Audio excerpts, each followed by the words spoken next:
Heerlik om vanmôre saam met jou weer te kuier. Kersfees is nou net verby. En ons gaan in die volgende week bietjie fokus op die nuwe jaar. Dis ons volgende groot gebeurtenis. Volgende Dinsdag, die laaste dag van hierdie jaar 2024. Ek gesels met jou oor nuwe jaar, vars perspektief, nuwe rigting.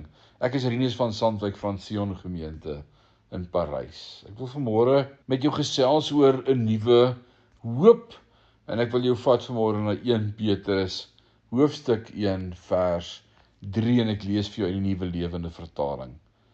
Alle eer aan die God en Vader van ons Here Jesus Christus, wat sonder dat ons dit verdien, het hy sy ontferming aan ons betoon, deur die proses te begin wat op ons wedergeboorte uitgeloop het.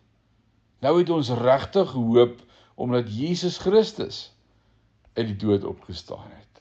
Wow, dis 'n great teks. Elke jaar het sy op en aftye, en so ook die jaar wat verby is.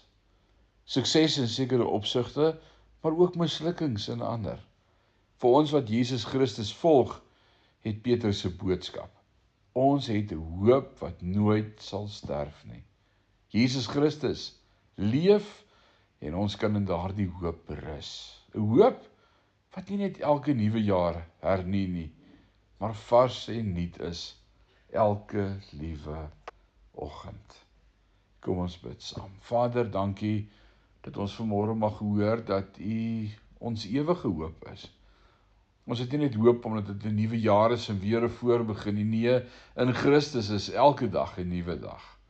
En ons sê vir U dankie daarvoor. Lei ons deur hierdie dag, wees met elkeen van ons, is ons gebed in Jesus naam.